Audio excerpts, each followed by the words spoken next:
Այսօր մենք սկսում ենք մի ճանապարհորդություն Սուրբ Գրքի էջերով,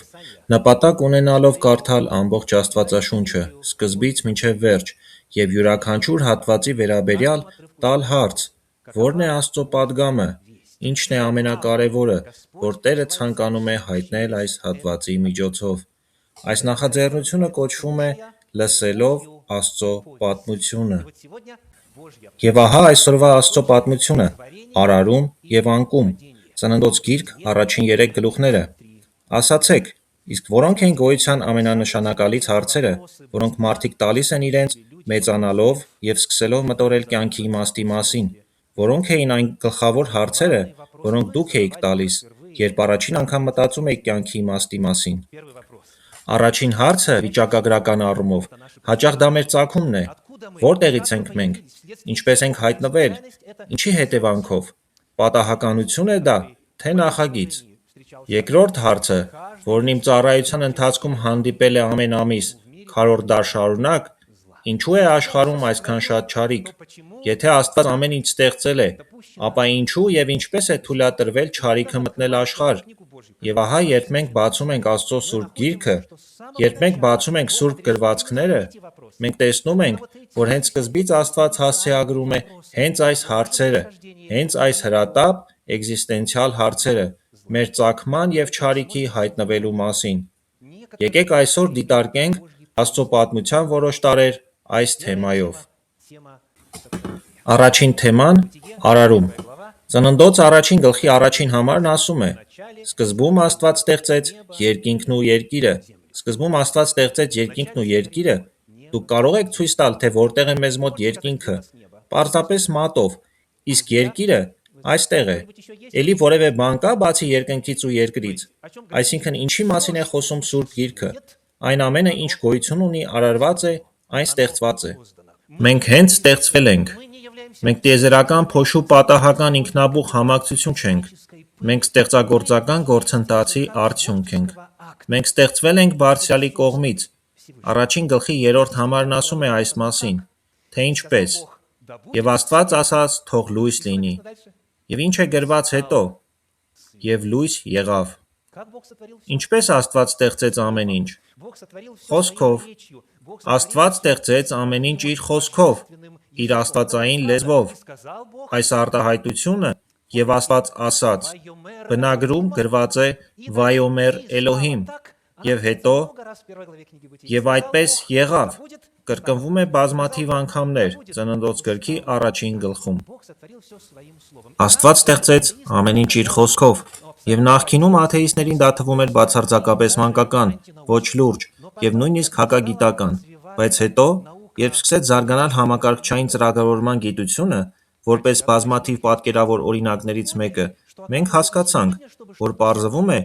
այսօր էլ, որպեսզի ինչ-որ բան ստեղծենք, մեզ լեզու է պետք։ Կա այնպիսի հասկացություն, ինչպիսին է համակարգչային լեզուն, կամ համակարգչային ծրագրավորման լեզուն։ Եվ ձեզանից ոմանք գիտեն այդ լեզուները, և ոչ մեկը։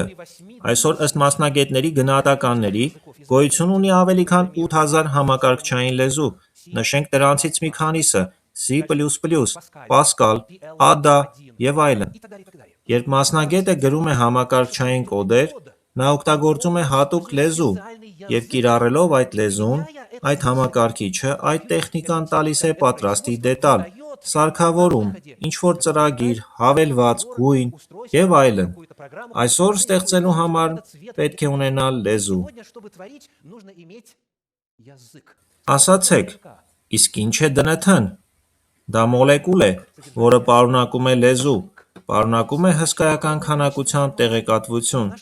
և մեր օրգանիզմում կան այդ տեղեկատվության ընթերցման մեխանիզմներ, և հետո նյութի փաթեթավորում այնպես, ինչպես այդ կոդում, այդ լեզվում կանխորոշված է։ Կարելի է բերել նաև այլ օրինակներ։ Այսօր, որպեսզի ինչ-որ բան հայտնվի, արարման գործընթացը պահանջում է լեզու,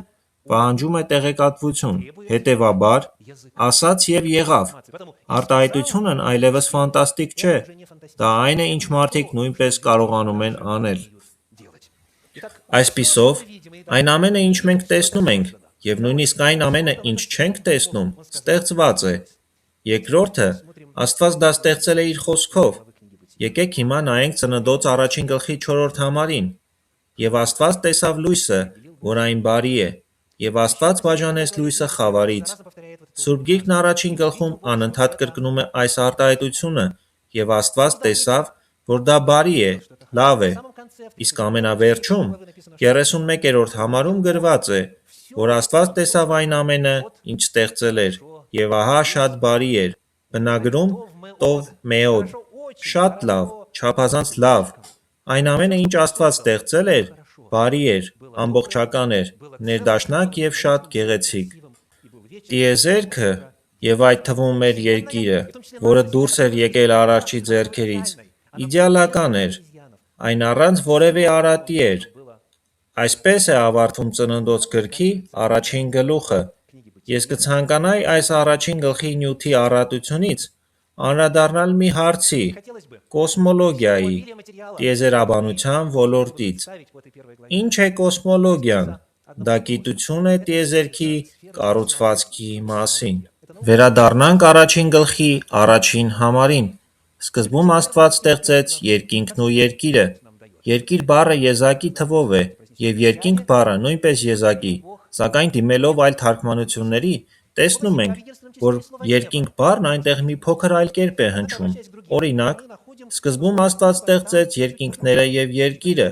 Ո՞րն է տարբերությունը։ Երկինք եզակի,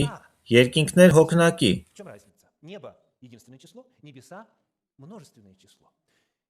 Երկինքները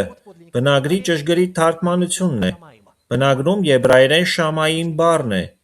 Իմը հոգնակի թվի բնորոշ նշան է։ Քանի երկինք կա։ Երբ դուք երջանիկ եք, որերորդ երկնքում եք լինում։ 7-րդում։ Լավ։ Քանի երկինք կա։ Աստվածաշունչը պնդում է, որ դրանք մեկը չեն։ Առնվազն երկուսը, որպեսզի լինի հոգնակի թիվ։ Տեսնենք, թե ինչպես է Սուրբ Գիրքը պատմում այս մասին, հենց առաջին գլխում։ Հրավիրում եմ ձեզ նայել Ծննդոց առաջին գլուխ 20 համարին։ Եվ Աստված ասաց. «Ջրերը թող եռան կենդանի շունչ ունեցող ձեռուններով, և թռչուններ թռչեն երկրի վրա երկնքի հաստատության միջով»։ Այսպիսով, առաջին երկինքը ո՞ր երկինքն է դա։ Ինչպես կարելի է այն անվանել։ Այնտեղ, որտեղ թռչուններն են թռչում, երկրի մթնոլորտում։ Առաջին երկինքը օդային տարածությունն է։ Դա երկրի շուրջ գտնվող մթնոլորտն է, այդ ոլորտը,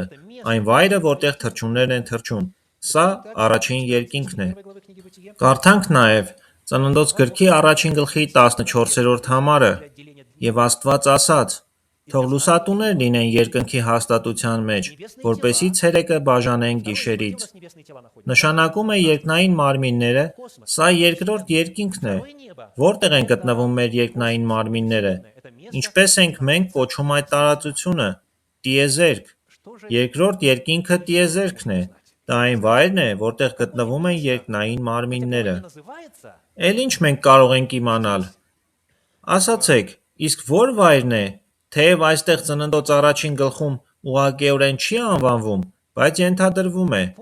Եվս մեկ անգամ նայում ենք ամենասկզբին։ Սկզբում Աստված ստեղծեց երկինքն ու երկիրը, և հենց սկզբում մենք ձեզ հետ համաձայնեցինք, որ երկինքն ու երկիրը այն ամենն է, ինչ գոյություն ունի։ Հիմա հարց. որտեղ է գտնվում Աստված։ Շնորհակալություն այդ տարածությունից դուրս, որովհետև նա է ստեղծել այդ ամենը։ Այսինքն, կա մի վայր, որտեղ Բարձրյալը գտնվում է, որտեղից նա ստեղծեց երկինքն ու երկիրը, ավելի ճիշտ, երկինքները և երկիրը։ Արարիչը արտաքին է իր արարած օբյեկտի նկատմամբ։ Ահա նա, Արարիչը։ Ահա նա արարում է, և նա գտնվում է դրսում։ Այսինքն, Ծննդոց առաջին գլուխն ասում է. կա երկինք մեր մթնոլորտի իմաստով, որտեղ թռչուններն են, կա երկինք, որտեղ երկնային մարմիններն են, աստղերը, մոլորակները, գալակտիկաները, իսկ կա ևս մեկ վայր, որտեղից ինքը, Բարձրյալը, ստեղծեց այս ամենը։ Բերեմ մի օրինակ։ Պատկերացրեք մի մարդու, ով ասում է. «Ես ամենամանրակրկիտ ձևով ուսումնասիրել եմ Ֆորդ Մակնիշի ավտոմեքենայի բոլոր դետալները, բոլոր մեխանիզմները։ Լսում եք։ Ամենամանրամասն ձևով։ Ուսումնասիրել եմ այն ամենը, ինչ իրենից ներկայացնում է Ֆորդ ավտոմեքենան, և ամենայն պատասխանատվությամբ հայտարարում եմ, որ դրա մեջ Հենրի Ֆորդ անունով մարդ չկա»։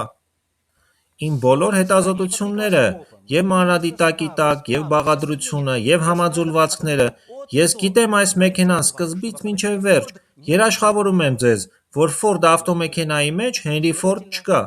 և հետևություն է անում: Հետևաբար, Հենրի Ֆորդը հորինվածք է, նա գոյություն չունի, որովհետև նա չկա արարման այն օբյեկտի մեջ, որն իրեն են վերագրում: Տրամաբանական է: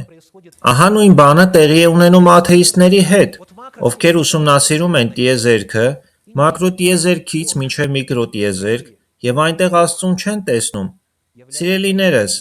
Աստված արտաքին երևույթ է իր արարման օբյեկտի նկատմամբ: Աստված եթե կամենա, կարող է իրեն հայտնել իր ստեղծած նյութի մեջ, բայց սպասել, որ նա այնտեղ ֆիզիկապես նստած կլինի ինչ-որ տեղ և հանդիսանում է ստեղծված նյութի մաս, բացարձակապես անտրամաբանական է: Նայեք մարդկային ձեռքի այս արարմանը, 20-րդ դարի սկզբի Ֆորդ ավտոմեքենային: Այս լուսանկարն արվել է Յուտա նահանգում: Որևէ մեկը տեսնո՞ւմ է այնտեղ թաքնված Հենրիին: Ոչ, բայց այնուամենայնիվ Հենրի Ֆորդը գոյություն ուներ: Ահա նրա լուսանկարը: Ահա նա: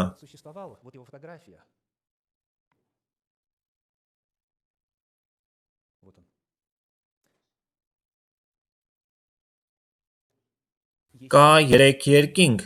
մեր մթնոլորտը, տիեզերքը և կա նաև Աստծո բնակության վայրը: Սուրբ գրքում մենք տեսնում ենք, որ հենց սկզբից, Աստվածաշնչի լեզուն մեզ այդ մասին պատկերավոր ասում է: Խնդրում եմ ձեզ, ցույց տվեք Տորայի բնագրի տեքստը, ամենասկիզբը: Ահա այսպես է Տորայի տեքստում, Սուրբ գրքի մագաղաթում երևում Աստվածաշնչի սկիզբը: Ասացեք, ի՞նչն է ձեր աչքին զարնում: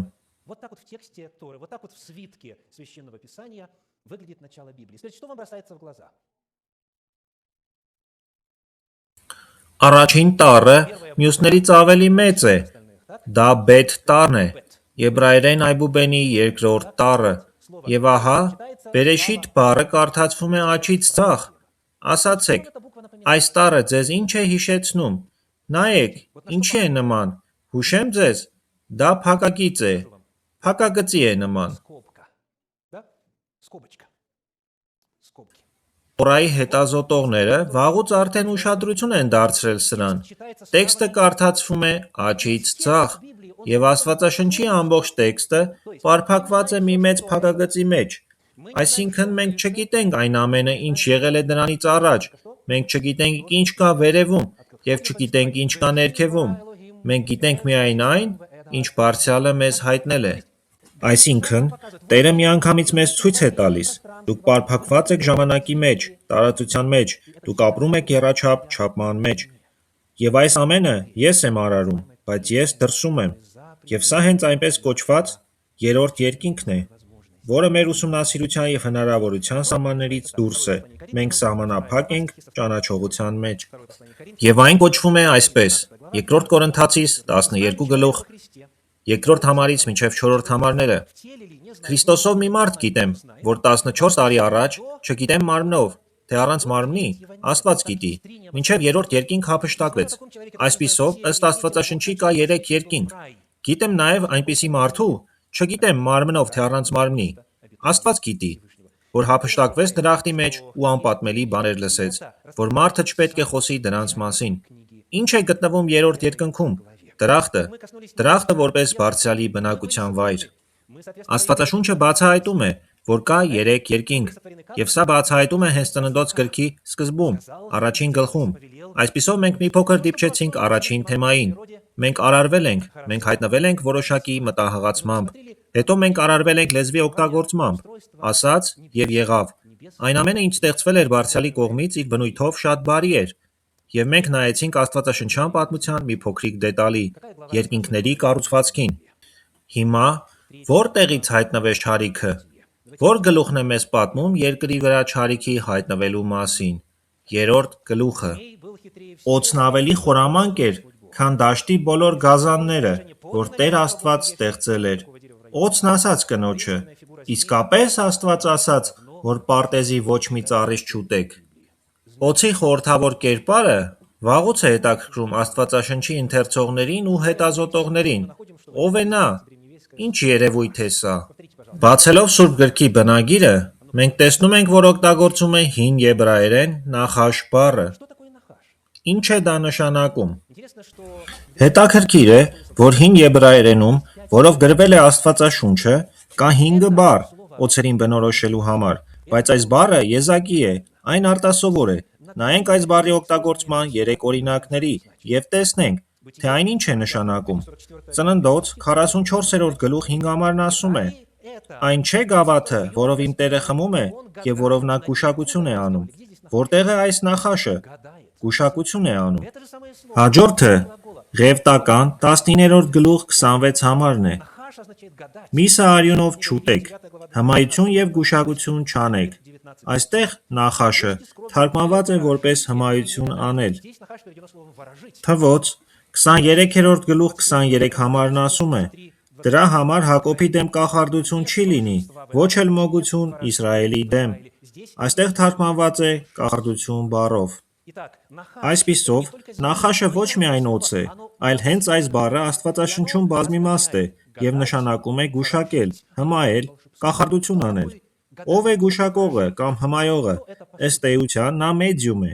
այսինքն միջնորդ, տեսանելի ֆիզիկական աշխարհի և անտեսանելի հոգևոր, տվյալ դեպքում սատանայական դիվային աշխարհի միջև։ Սա մի խողովակ է, որին օգտագործում են դևերը, օգտագործում է սատանան վնասելու և գործելու Աստծո կողմից ստեղծված այս գեղեցիկ աշխարհում։ Այսինքն, մենք իմանում ենք, որ այս օձը օգտագործվել է որպես մեդիում, դա հենց նախաշ է, միջնորդ, որի միջոցով գործում էր բանսարկուն, սատանան։